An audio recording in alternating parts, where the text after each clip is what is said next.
Good morning, good afternoon, good evening, wherever you are, whatever time it is. I know it's a couple of days now since, is it a couple of days, 36 hours or so, since the US Open concluded victoriously for Carlos Alcaraz in 4 sets over Casper Ruud. But I hope you'll forgive me for the belated delivery of this 20 minutes to review the final day's action at the US Open, which, as I said, finished gloriously for the Spaniard over his Norwegian opponent.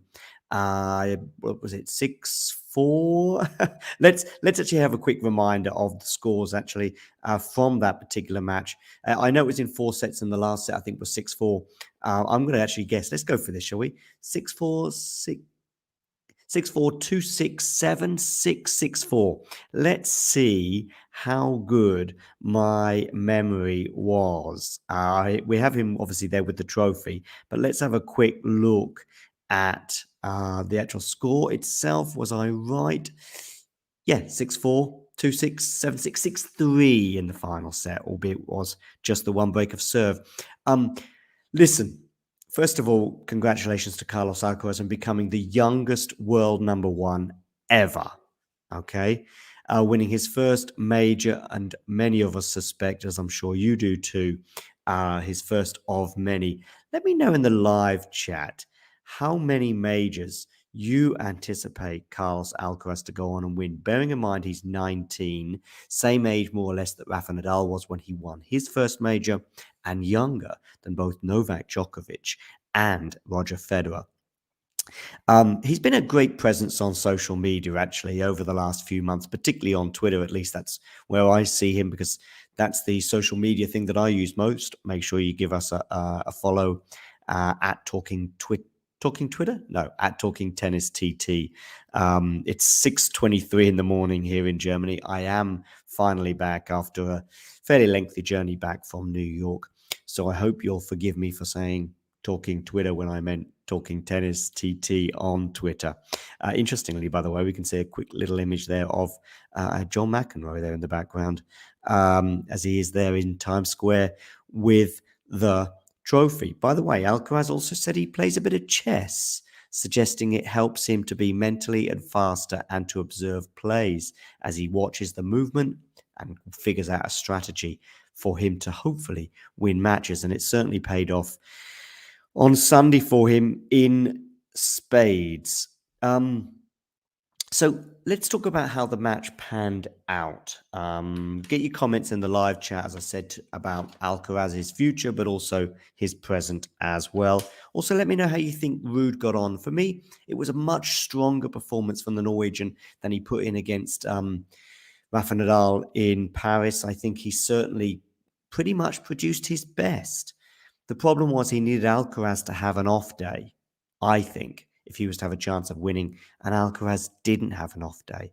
Alcaraz, by the way, whose coach, Juan Carlos Ferrero, said afterwards that he believes he's at about 60% of his potential, highlighting things such as his backhand, his volleys, and also his serve in terms of areas of improvement. I actually think, although I would generally agree with Juan Carlos Ferrero, I actually think it was his backhand, but particularly his serving and his volleying and his overall net play that helped him win this match.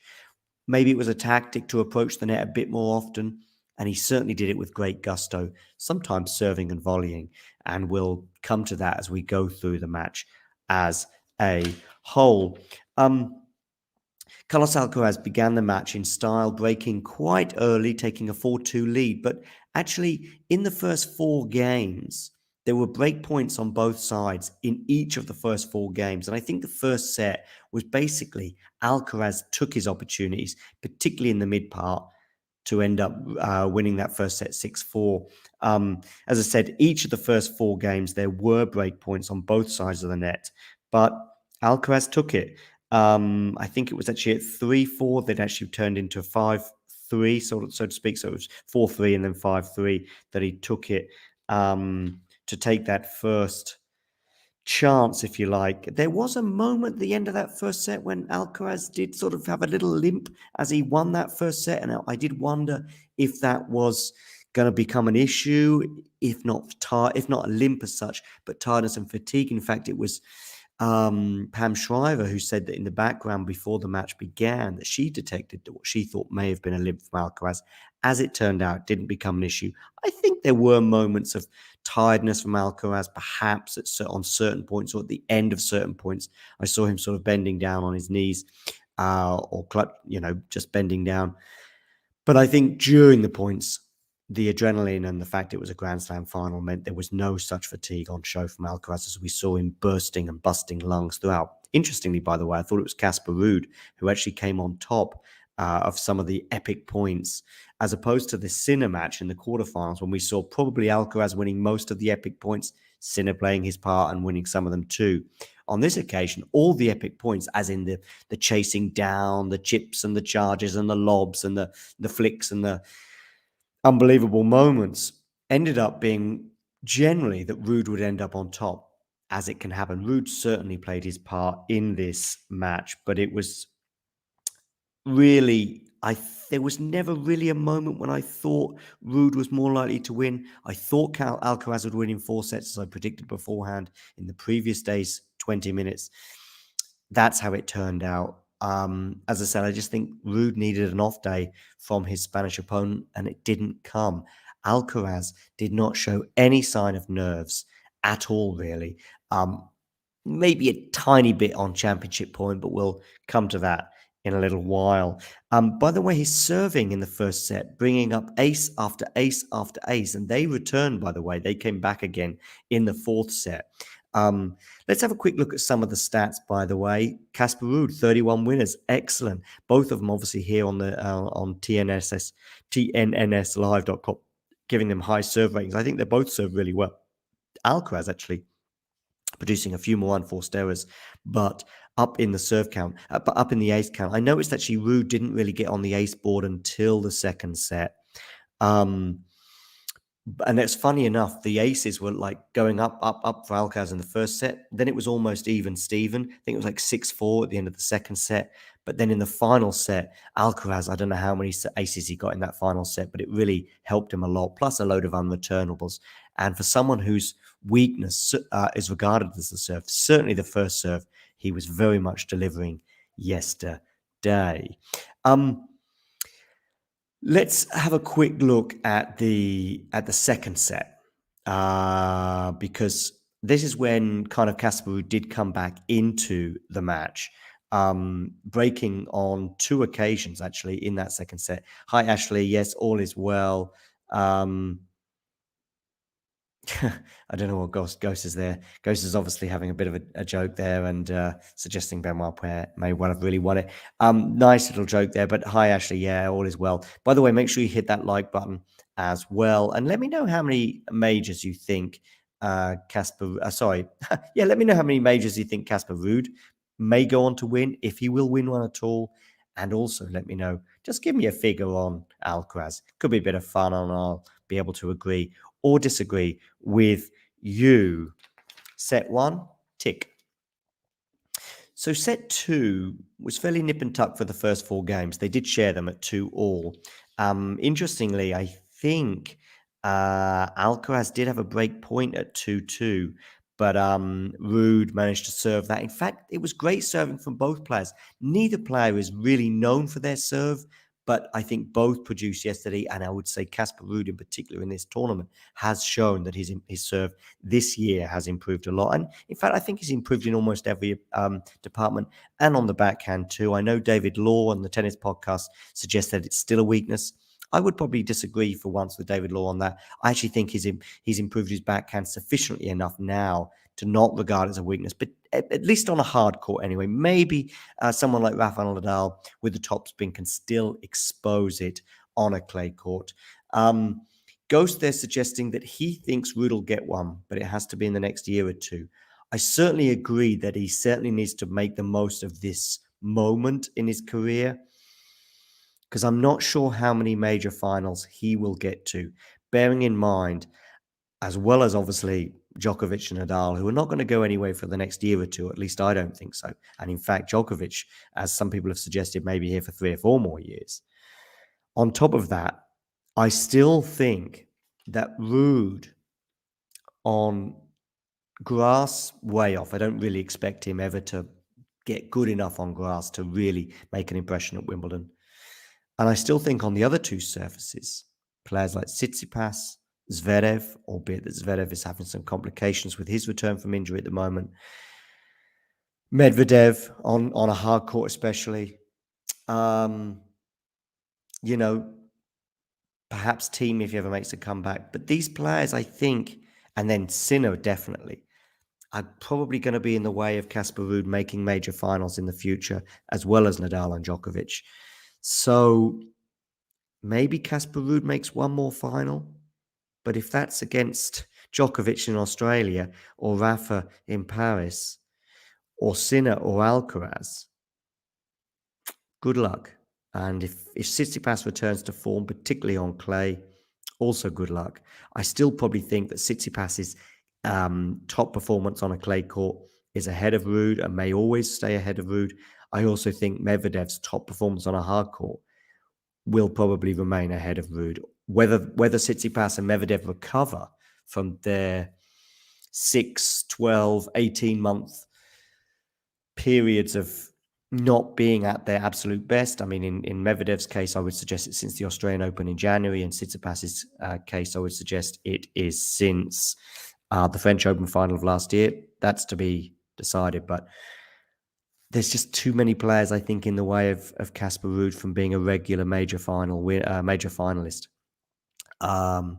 So basically, he's got to hope that maybe he can avoid running into one of those guys and in his next major final. But anyway, I have big doubts as to whether he will win on. By the way, regarding the number of so hard to call with Alcaraz, I agree, but he has potential to get at least 10 Grand Slams, if not more. Ashley, that seems to make sense. It's really hard to say at this stage, but hey, why not have a bit of fun? I also agree with Ghost, 10 to 15 slams, reserve the right to change mind. Injuries and all that sort of stuff can play its part, and it is just a bit of fun right now. But yeah, multiple slam winner, I think, because on 3 of the 4 majors, he's already there or thereabouts. He will go into every Australian Open and US Open and French Open, you would imagine, among the favourites, unless he's way off form or if he's got some kind of injury. And I do think that he'll figure Wimbledon out. I wouldn't be surprised if he does pick up at Wimbledon at some point in his career. So with all that in mind, and bearing in mind he's 19 and he's probably got 10, 15 years ahead of him, yeah, you do the maths. Back to the match. Set 2. This was actually a period where Ruud did actually play himself into the match. I still felt that it was actually nip and tuck, despite the fact that Casper did win 4 games in a row. He did face some break points. He also served unreturnably, including an unreturnable on one of those break points, and I think at 2-all. But he wins 4 games in a row, but he also lost a bit of momentum at the beginning of the 3rd set when Alcaraz breaks, albeit that Casper Ruud breaks back. That then, of course, goes into the most important part of the match, and basically where the match was decided. At the end of the 3rd set, Casper Ruud has 2 set points at 6-5 with Alcaraz serving 30-40 and then an advantage. There was an excellent volley at the net that saved the 1st set point from Alcaraz. And this, as the match developed, his net play, including some serving and volleying, did become a feature of the match. I think that's certainly forgotten about. The question is whether you think he's better on clay or hard court. I would say it's 50-50 right now. There's an argument for both. But yeah, so his serving and volleying and his net play in general was a huge part of this match, as was his serving in general, I thought, especially in the final set, which really helped him close out the match. Then Casper Ruud sets up another set point at deuce. There was quite a few deuces in this game at 5-6 with Alcaraz serving. And he sets it up with a great return that actually Alcaraz does approach the net on with a serve and volley approach. Actually, though, Casper Ruud, with a very deep serve position, manages to get an excellent cross-court forehand pass, um, which then sets up another set point, which, interestingly, bearing in mind that Alcaraz had just lost the previous point trying to do a serve and volley, doesn't diminish his belief in the philosophy, which I guess was a tactic probably instilled from him to him by his coach, Juan Carlos Ferrero. He approaches the net with gusto. This time, the serve and volley technique helps him win the point and save that set point. It then goes to the tie break, and Casper Ruud probably plays the worst tie break of his career. Certainly the important ones of his career. Maybe he's lost some 7-0 or 7-love in the past. But this was the worst time to play his worst tie break. Carlos Alcaraz, on the other hand, by the way, who'd lost each of his previous 4 tie breaks in the tournament, won that tie break 7-1. But it was just, listen, who knows if Casper Ruud plays the perfect tiebreak, whether he would have gone on to win that tiebreak in the match. We'll never know. But what we do know is that there were shanks and forehand errors galore. I think there was at least 2 shanks from Casper Ruud, perhaps feeling the tension, getting the timing wrong at the most important time of the match. And in fact, he lost the set. He was 6-1 down, and the final point of that set was a forehand that just went wildly wide. So 7-1. The 4th set, really, again, there was really not many moments that I thought Casper Ruud was really in the 4th set. It went with serve until I think it was maybe 3-2, something like that. In fact, I've got the match on the screen in front of me. It was about, I think, at 3-2 when Alcaraz finally did break. We're going to find out now. Yeah, I think 3-2. Yeah, he's got a break point here. In fact, I'm just watching that exact break point at 30-40. And it was an unforced error after a fairly lengthy rally. In fact, Casper did really well in that rally, but it just went long. I bet there was only millimeters in it. It was on the backhand side. But like I say, there wasn't really a problem for him throughout the backhand, but it was a backhand error that went a bit long. He did have love 30, by the way, in the next game, which gives him a bit of a sniff on the Alcaraz serve. But every time Alcaraz felt like he was in a bit of trouble in that 4th set, he did great. It was an excellent forehand winner that helped him get back to 15-30 in this particular game when there was an element. Then there was an ace, of which there were so many in that final set, or that 4th set that ended up being the concluding set. And then he got an unreturnable, I think, from a serve to bring up 40-30. So suddenly from love 30 down, he ends up winning the game thanks to an unreturnable and an ace and a couple of forehand winners. So he wins 4 points in a row, and boom, suddenly it's 5-2, and it's a long way back for Casper Ruud. By the way, Casper Ruud did show some mental strength, because he could have easily caved when he was serving to stay in the match. And there was a really good forehand swing volley from him that helped him win that. Then when it comes to the final game, by the way, Alcaraz gets an ace, okay, to bring up 15-love. He then, I think he then gets a 30-love lead thanks to a really good forehand, followed up by a really deft volley at the net. And by the way, deft volleys at the net was a real feature of this match. He then gets 40-15, and he's, thanks to an ace, by the way, 40-15. Hang on a second. Let me think about this. He gets 15-love thanks to that deft volley. He gets 30-love thanks to the deft volley. He then loses a point in this game when he's actually, I think it's his first championship point, which was the only time probably in the match, maybe even the championship, but certainly in the match, I think, when really there may have been a bit of stress for Carlos Alcaraz. It's a lofted high, and I think it's on his first championship point. Reminded me a bit of Dominic Thiem when he was facing match point against Rafa Nadal in a epic super tiebreak in 2018, I think it was, when he made an error on that by going long. It's lofted up. It is tricky. It's to win your first ever major and become the youngest ever world number one, and he smashes it into the net at 40-15.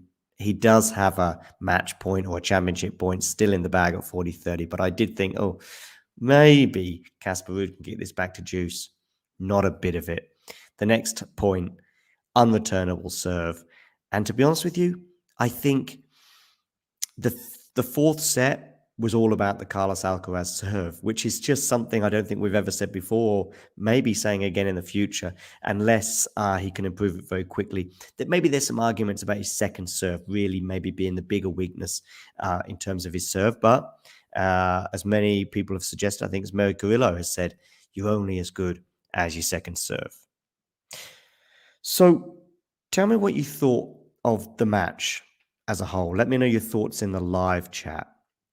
Also, some of you have now joined who weren't here before. Let me know your thoughts on both Alcaraz and Casper Ruud in terms of, will Casper Ruud ever win a slam?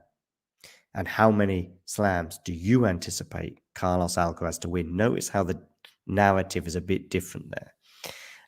Also, while we're here in a slightly reflective mode, same question. Iga Swiatek. How many slams do you see Iga Swiatek winning? And will Ons Jabeur ever win a Grand Slam? I see the answer for Iga and Carlos being quite similar. Maybe 10 plus. Who knows? Certainly several. I mean, Iga's already won 3, albeit that she's a couple of years older than Carlos. Great, by the way, exchanges on Twitter between them. Sinner versus Alcaraz match of the tournament by a long way. It was a very good final.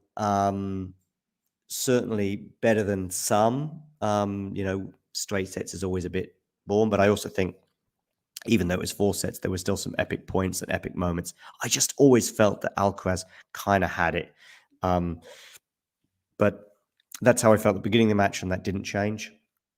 But yeah, let me know your thoughts on Iga and Ons and how you see the next year or two, or perhaps even further than that for both of them. I think Ons probably has a slightly better chance than Casper, bearing in mind Ons probably is good over 3 surfaces. I think all 3 surfaces in there for all majors, she should go in as a contender. She's also, for me, comfortably the second best player in the world right now. That can change, of course. But but she, like Casper now, has 2 majors, 2 defeats, both this year. So yeah, she's a couple of years older, of course, than Casper as well. So yeah, got Ghost here suggesting he's lost a bit of confidence in Ons. She just tightens up so much in finals. Iga will dominate. I'm hoping Osaka will make a comeback and compete with her. Yep. I think that's very possible. Some people were predicting Osaka to go very far. I think 1 or 2, by the way. We've been predicting an Osaka title win. I'm not sure if that's... I'm not going to misquote someone, by the way. But I really want to know your thoughts on these 4 players. 4, 8, whatever. These 4 players that have competed in these finals, because I think we see similar trajectories for Iga and Carlitos.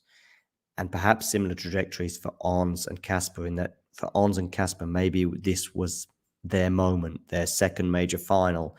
And yeah. And regarding Carlitos and Iga, well, I mean, with the exception of, the thing is, Iga will be such a heavy favorite at Roland Garros. It may almost become, not saying that she'll win 14, but her aura going into Roland Garros and the expectation for her there will become Rafa-esque, if you like. And I think it almost is already at that level. Sabalenka, Kanepa, yeah, on the women's side, at least I would say that's a fair shout. I'm actually going to do a broader analysis of the tournament, so make sure you guys tune in for that as and when that comes. Hopefully I'll get that done in the next 24 hours or so. to give you a bit of a broader overview. Probably I'll do one on the WTA and one on the ATP side, and we'll talk about obviously matches of the tournament amongst other things. I'll probably get a guest on for that, I think. Let me know in the live chat who you'd like me to have as the guest on, and I'll try and make it happen. If you put somebody like Jerry Seinfeld, Michelle Obama in the chat, well, I'll try and make it happen, but might not get so successful with that request. I imagine Michelle Obama's got some time on her hands, so if you are watching, Michelle, make sure you click like and subscribe to the channel, but also get in touch because I'd love to hear your thoughts on the tournament, and particularly Frances Tiafoe, of course, who you watched in the semi-final against Carlitos. Yeah, regarding ego as well, it's a nice point there that Ashley makes about, winning when not at her best. I think that's a real compliment to her and just goes to show how good she is, I think, and how far ahead she is. I do think Sabalenka will have some regrets, though, about that semi-final, not for the first time. But like I said, I'll address that. I'll readdress that as and when I get to a broader view of the tournament. Let me just get some final thoughts from you, though, on this Carlos Casper final. And also, of course, we've got the rest of the year to look forward to. Maybe we'll see Carlos now, who's obviously the world number one, Casper world number two. I did have a feeling that should Carlos win, we may see a fairly lengthy stretch of somebody at world number one, bearing in mind how often it's changed hands this year. I mean, obviously we had Djokovic number one, then we had Medvedev number one, then we had Djokovic number one, then we had Medvedev back at number one, and Medvedev sort of clinging onto it for the last few months, I would suggest, before now we've got Carlos as number one. But I do see a sustained period for him at number one, bearing in mind he's got not so many points to lose for the remainder of the season. And of course, right now they've got Davis Cup action. He's arrived in Valencia and he's posted his happiness and excitement about playing Davis Cup. And I know we've got Jack in Glasgow covering that for his podcast. And I'll be speaking to him later on today. Also having a quick sort of chat about US Open as we try and get our US Open discussions to a close. So make sure you check out and subscribe, or what's the word? Is it subscribe on for podcasts, wherever you get your podcasts from. Make sure you subscribe to his podcast On the Line, and I'll be talking to him about both finals later on today.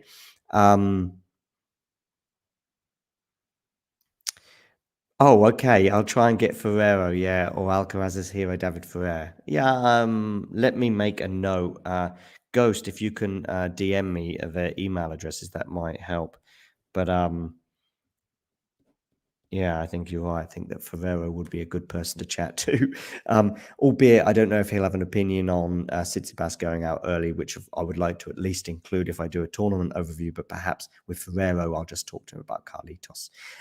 By the way, Ferrero, didn't he used to also be coach of Zverev? Am I right on that? Did I get that right?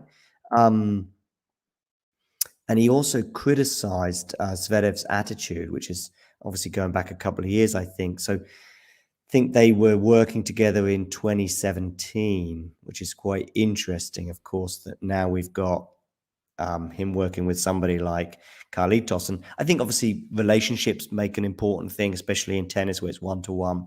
And you can see that Ferrero and Alcaraz got on very, very well. In fact, Alcaraz referred to him as like a second father in his speech at the end of the match. So I think that is an important element. But still, I remember Juan Carlos Ferrero criticizing Zverev for his attitude when they worked together. I think it was in 2017, which tells you perhaps quite a bit about where Zverev is as a player and how his sort of 5 or 6 years have gone, shall we say, since he sort of came to prominence, so to speak. And Ghost there saying that he'll mention today Ferreira next time they're out for tapas. Nice. Okay, quickly get your final thoughts in because we are coming to the last minute or two of this. Final 20 minutes, by the way. It's the final 20 minutes of the US Open. I think it'll be a regular feature for majors. Maybe I'll do it for other tournaments, but we'll see how that pans out. Maybe for the ATP Tour Finals and maybe WTA Tour Finals as well. But I will probably just restrict it pretty much to the majors because it's a lot of work and I need to really focus on a lot of tennis to keep up with it if I'm going to do it properly. Make sure you hit the like button. Make sure you subscribe to the channel. Make sure you follow us on Twitter and on Facebook and Instagram as well. We're on Instagram too, and Twitch and wherever else we may appear. I hope to grow the channel in the coming weeks or months, and I need your likes and your subscriptions and your follows to do so. Yeah, Ghost, I think we all feel a bit like that. I have got some post-tournament blues. Going to be a while before we get more tennis. Yeah, and but actually I feel blues as in I do probably need 72 hours or so. Not completely away from the sport. I'll try and probably do a clip or two each day in the coming days, if not every day, but certainly most days. You'll certainly be getting 3, 4, 5 videos a week for the next week or two before the tournaments sort of re-emerge. I know we've got Laver Cup to come, and we've also got ATP Tour Finals and Paris Bercy, albeit I think that's in November, of course, for both of those tournaments. But those two tournaments I'll be covering fairly thoroughly, and I'll probably do a few bits in between. Something else that's going to be coming up probably later on this week, not fixed an exact date, but I'm going to do a watch along. The watch along will be live, if you like, but we're going to do, as the season winds down and probably become a bit more of a feature in November, December after the ATP and WTA finals, probably do a few watch alongs from the best matches of the year, and maybe even do a few more from back in the past, maybe some of the classic matches, whether they be some of the Wimbledon finals from the 90s. On the women's side, I can remember some classics, and maybe even that 2008 epic between Federer and Nadal. But before that, I'm just going to focus on some of the best matches of this year. And the first match I'm going to do is Nadal against Djokovic at Roland Garros this year. For me, 3 or 4 matches have stood out this year on the men's side, and they were Medvedev Nadal in Australia, Nadal, Alcaraz in Indian Wells. I think Alcaraz, Djokovic in Madrid as well. And Alcaraz, Sinner in the US Open. It was just a few days ago, and I can't remember the tournament, even though I'm talking about it right now. Those are some of the matches. I think also maybe Nadal against at Wimbledon. I was at the match against Taylor Fritz, was also a classic for me, 5 sets and a super tiebreaker. But probably I would think that we'll probably be looking at the other matches, perhaps. Hopefully, I'll be able to cover all of those 3 or 4 matches I mentioned, as well as one thing for sure is I will definitely be doing with Owen at Tennis Nation. Give him a follow as well. Both of us will be following, and you can all tune in. You can all tune in. We'll all go like this. 3, 2, 1, press play on YouTube now, because the Nadal Djokovic match is on YouTube, and you can all tune in at exactly the same moment as we talk you through that match and how that match panned out. I was at home watching. I did go to Paris the next day, and I met up with Owen while I was there.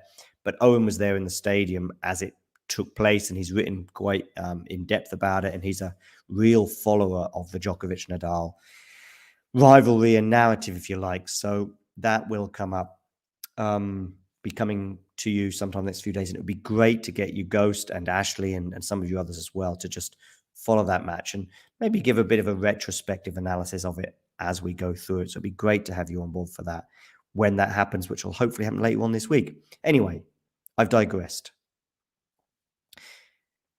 At the US Open, I think we had an amazing tournament.